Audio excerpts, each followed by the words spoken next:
Well, last year was an amazing year in many ways. Here are just a few things that happened. Scientists captured the first ever image of a black hole. Pretty extraordinary. Tremendous advances were made in the treatment of cystic fibrosis and cancer. A new vaccine and antibody was developed to increase Ebola survival rates. The second patient ever was effectively cured of HIV. An 84-year-old woman became the oldest trapeze artist ever. Paradise Valley High School's football team fielded a team despite the fact that all but 3 of its players were homeless due to the terrible California fires. And due to human effort, thank God, humpback whales are making a big return. I can go on and on and on and on, of course. Last year, every day, every moment, even today, fun, great, amazing, life-changing occurrences, positive events, innovative creations, and incredible advances are happening. People have so many gifts, incredible levels of competency and ingenuity, and are using talents to the fullest in every domain of life imaginable. And whether big or small, people are doing wonderful things all the time, and there's much to be thankful for. And simply put, there's a lot of great stuff happening all the time. And it's more than important to pause every day to celebrate how people are using their gifts and talents for something really good or something just fun and entertaining. And I believe success, doing well, moving forward, using our gifts and talents and competencies are all things that God wants us to do. Our faith calls us to work hard and accomplish and succeed in all kinds of ways.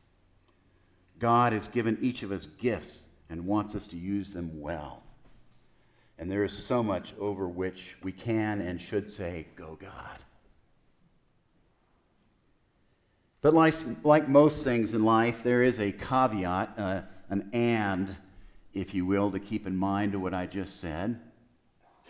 You see, if our focus in life becomes solely on achievement, success, doing well, getting ahead, winning, and being competent, we actually can end up in a thicket that's hard to escape from.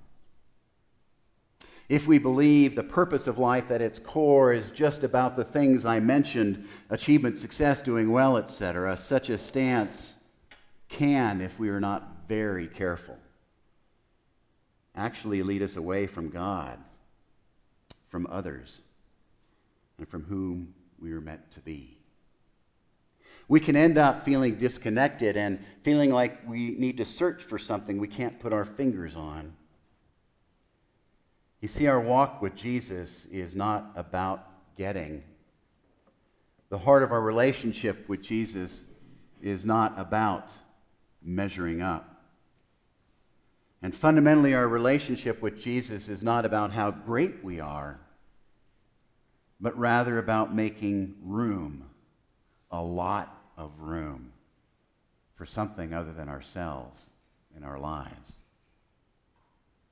Now, when we do well, which again is a great thing, we can, if not careful, lose sight of how much we desperately need God and other people. And when we do well, there is a possibility we lose a willingness to be vulnerable, and we can become hard around the edges or even hard-hearted. You may remember the parable of Jesus.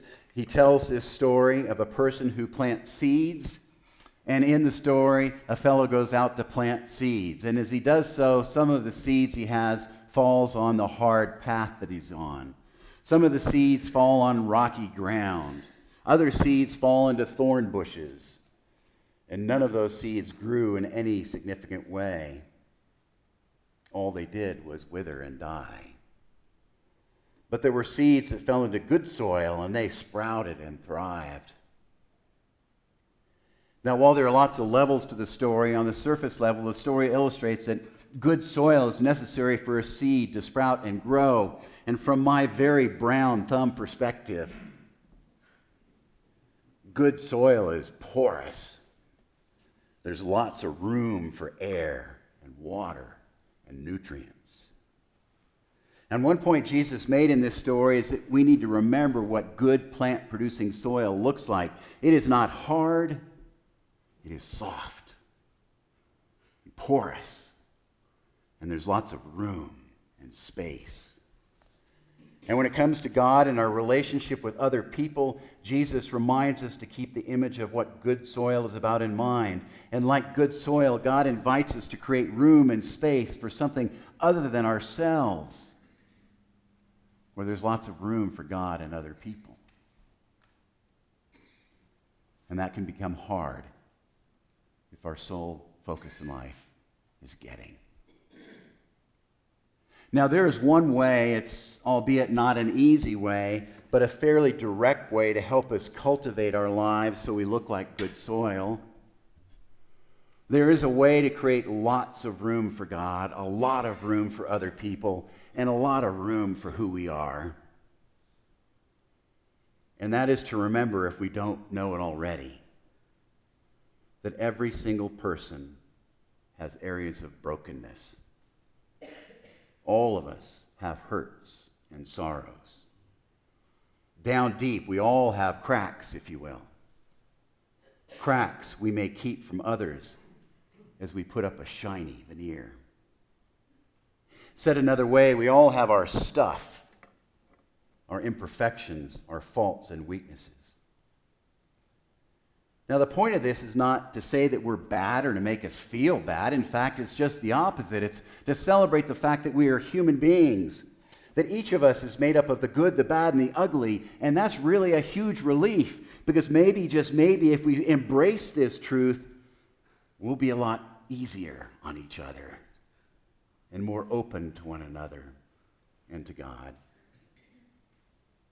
And it's really important to point out that I believe that what we see in our world today that is not good is a direct result of people hiding from, running away from, covering up, or anesthetizing the reality that we all have brokenness and stuff that is not resolved. The result is what we see: a disconnect between beloved human beings, beloved by God human beings. A disconnect between people and God, and sadly, a disconnect between people and their inner selves. When we acknowledge not only the good stuff in life, the accomplishments, the successes, the gifts we've had, and celebrate them with gratitude, along with fully embracing and acknowledging our brokenness, it's then we have lots of room for God and others, and life becomes full and rich and meaningful like a plant that thrives. Our reading today from Matthew is from the beginning of what is known as the Sermon on the Mount. And in it, Jesus went up a mountain with his disciples. And when Jesus began talking, he described 8 blessings or beatitudes. And while different, they each share something actually in common. They, if you will, describe pathways through which we can get in touch with our own brokenness, pain, and heartache, and we can get in touch with the brokenness and heartache of others, enabling us to connect. But just a quick thing to be very clear on. Through the Beatitudes, Jesus is not saying, boy, it's really swell that you all suffer and are in pain. That's not what Jesus is saying. Rather, he's getting at something different. I believe what Jesus is saying is that when we are in tough spots, we are not to run or hide or deny we are in those places, but rather to turn into them. And when we do so, we make ourselves not only vulnerable, but open up ourselves to other people, to God, and to who we are down deep. Each beatitude, you might even say, illustrates what good, porous soil looks like. Spaces that are not easy, but places from which we have an opportunity to grow as individuals, to grow in our relationship with other people, and to grow in our relationship with God. Each beatitude describes places through which we have the chance to see God working powerfully in our lives and in the lives of others. And it gives us a glimpse of how we rid humanity of hard-heartedness that we see every day. They also are places from which we can learn what it means to be a follower of Jesus, where we can learn to have the heart of Jesus. Regarding the Beatitudes, the writer Alan Brehm writes this in excerpts with some adaptations. He says, our typical approach is to conclude that success and wealth and power equals happiness. The problem with that is the more you succeed, the more wealth and power you gain, the more of it you want, and the more you have to lose. And therefore, fear and competition creeps into your lives. But the Beatitudes and what they describe are places that enable us to embrace the vulnerability of being a human being. And throughout the ages, he goes on to write, many have recognized the profound wisdom that when we accept our vulnerability and the vulnerability of others, we find the path to peace, the path to blessedness, the path to true happiness. So with all this in mind, I'm going to very, very briefly look at each Beatitude. I could spend 8 weeks on it, but I have like 10 minutes on this. I want to look at each Beatitude very briefly and how they can be places of rich soil so which we can grow and even thrive. And I ask you as we go through this to pay attention to each one, because maybe just one is going to grab your attention more than others. And if one grabs you more than another, pay attention to that in the hours of today. There's something going on you need to pay attention to, that I need to pay attention to. So I'm going to use the Message version of the Bible for each one. So let's begin. Jesus said, you are blessed when you're at the end of your rope. With less of you, there's more room for God. Traditionally, this reads, blessed are the poor in spirit. Now, in my own life, and likely in your own, when we are at wit's end, and we all have been at wit's end, confused and don't know what to do over something or someone, it is then that I have found, and perhaps you have found, there is just a ton of room for God. And there's a ton of room for the love of other people. And when we're in such a place, it can enable us to proclaim our brokenness and emptiness to God and other people and our total need for God. And when we are willing to be vulnerable, it puts us in the place to be present for other people when they are at the end of their rope. And we are blessed when we are poor in spirit, because it is there that we find the deepest connection with God and other people, if we turn into it and not away from it. Jesus then says you're blessed when you feel you've lost what is most dear to you. Often this is read as blessed as those who mourn. Now let me be very clear and give you a theological phrase. Grief sucks. I don't like it. It hurts. Sometimes beyond description, it brings us to our knees. It can feel surreal, can make us feel alone and isolated and separate from other human beings. It can be a long and arduous process. But I believe what Jesus is getting at is that when we lose someone we love, Jesus invites us to turn into the grief, not to try and get away from it. That when we allow ourselves to fall into the grief process, over time, if we are open to it, God's presence becomes more and more and more palpable. And when we are vulnerable with our own grief and honest about it, others will come alongside of us if we allow it to happen in profound ways that will leave us feeling very blessed by their presence. And the more we are willing to go through our own grief with the help of God and others, the more we will be in the place to be just what others need when they are grieving. And that is a blessing and a blessed place to be because of the connectedness that happens with God and others. Next, Jesus says you are blessed when you're content with just who you are, no more, no less. That's the moment you find yourselves proud owners of everything that cannot be bought. Traditionally, this says, blessed are the meek. Now, meek does not mean wimpy. One person describes meekness brilliantly in this way. This person writes in excerpts, when a person cannot control or influence circumstances, most of us have been there, the typical response is frustration, bitterness, and even anger. But responding with meekness is an active and deliberate acceptance of undesirable circumstances that are wisely seen as only part of a larger picture. Meekness is not a passive resignation of fate. It's about persevering without giving up. It's about hopeful, resilient endurance. And when we are willing to confront situations with meekness, it means we turn to God and ask God for patience and wisdom and hope and perseverance when the outcome is unknown. Meekness can teach us the great virtue of contentment. Meekness can help us accept who we are, as we are, where we are.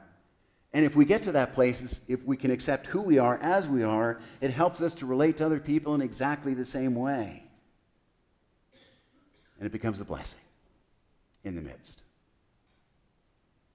There's room for God and other people with meekness. Jesus then said, "You're blessed when you have worked up a good appetite for God, eat food and drink, and the best meal you'll ever eat." Traditionally, this reads as, "Blessed are those who hunger and thirst for righteousness." Now, ultimately, righteousness at its core has to do with wanting what is right, wanting a right relationship with God, and wanting a right relationship with people around us. Righteousness is a desire for things to be as they should be. And we know we are seeking righteousness if within us we have a sense of longing, a sense that something is missing, a sense that something is not quite right, if we have a yearning within. And we are blessed when we hunger and thirst for what is right, because it places us in a stance with God and others in which we are open to what God has to say about what is right. It also means that if we're searching for what is right, it usually means we're willing to look beyond ourselves for meaning. It also means that we're willing to let go of our egos. And it creates room in life for God and others, and we are blessed. Next, Jesus says, "Blessed are you when you care." Sometimes this one reads, "Blessed are the merciful." This, in part, is about what goes around comes around. How we treat others is how people are going to relate to us eventually. Mercy is all about kindness and forgiveness and being in touch with our own brokenness and our own profound need for mercy. And when we know we need mercy, we're going to be more merciful toward others. It's all about treating others as we would like to be treated. It's all about cutting other people slack and saying, "I'm not going to give you what you deserve." And when we are merciful, we are blessed and we experience blessings, not only because of the mercy that will come back to us, because it means we know we don't have it all down. And when we know we don't have it all down, we know nobody has it all down. And so our hearts soften up and become like that porous soil in which there's room for God. Jesus then says, "You are blessed when you get your inside world, your mind and heart put right. Then you can see God." Sometimes this reads, "Blessed are the pure in heart." The word heart in Jesus' day referred to the place, the heart. When people said heart in Jesus' day, they were talking about the heart, but they referred to it as the place where passion comes from. Thoughts, thinking, desires, wants. So purity of heart means our hearts, our passions, thoughts, desires, and wants are in alignment with the love of God. Purity of heart means we're not hiding stuff. We're transparent. Our motives are clear and healthy. It means we're willing to see things as God sees them. And while not easy, the more our hearts are in alignment with God, the more joy we feel across circumstances.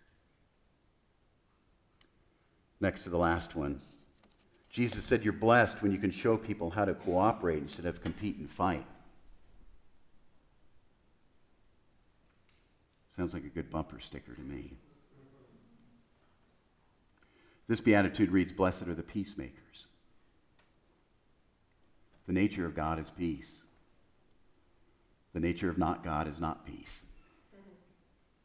The nature of God is love. Peace comes through love.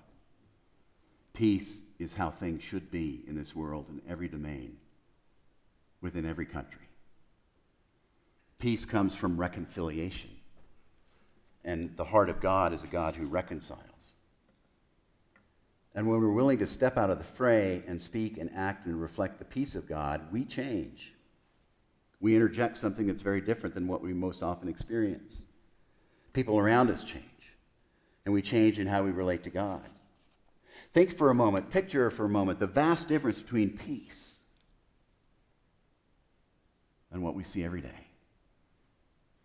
Hatred, violence, division, contention, consternation, put-downs. Peace and not peace are vastly different ways of being and living and relating. Blessings come from peacemaking, and peacemaking creates space in the soil of our lives. And finally, Jesus said, "You are blessed when your commitment to God provokes persecution." Often this reads, "Blessed are those who are persecuted for righteousness' sake." I love what one person writes. The person writes, "You would assume that if a person is humble, meek, merciful, peacemaking, has a pure heart, wants what is right, that person would be loved by people." But as we know, sometimes people seek the opposite of such things and instead spend their lives focusing upon self and ego and power and control and domination and exclusion. And sometimes such people persecute and condemn those who are not oriented in such a way. We do follow Jesus, who was crucified. And it's not likely that many of us here have experienced death threats, maybe some of you had, or cruel, violent persecution because of your faith. But my hunch is that some of us here, I certainly, have felt glares, suspicions, ridicule, or awkward moments because of faith in Jesus. Or we have heard put-downs or caustic comments or criticisms because of our faith. And the one we follow was condemned and crucified because Jesus' essence was and is love, and the power-hungry can't stand love. And so we too should expect varying degrees of rejection, at least in our walk with faith. But our faith can deepen and become more resilient through any hardship we experience because of our faith. And so such hardship is a blessing. Well, the Beatitudes I just reviewed are varied and deep and quite profound, and I pray that as you think about what I've said or look at them in your bulletin, that maybe one or maybe more than one caught your attention. And if so, I invite you to pay close attention. There's something happening there. The Beatitudes are all a matter of the heart. And so in the midst of all that is right and good and wonderful in life, in the midst of all of our successes and accomplishments and wins, the Beatitudes remind us to get in touch with our own stuff and brokenness and not run from it. To be willing to create a lot of room for God and others. To be willing to do the hard work of being vulnerable with other people and with God. To remember that everyone we run into is dealing with something at the moment. And they are an invitation, a pathway, if you will, to unbounded blessings, meaning, joy, and love. So as we turn to prayer, Lord God, we pray, and I pray that you help each of us to be good soil, to create lots of room and lots of space for your presence in our lives. For us to create lots of room and lots of space for the brokenness of those we encounter. To create lots of room and lots of space for us to be willing to accept our own brokenness and vulnerability. And I pray that you help us each in the midst of all that is good and right. You help us to remember where your heart really is with each one of us and all people who have a lot of stuff to deal with. And so I invite us to a few moments of silent prayer as we ponder the Beatitudes and our lives. Let us silently pray.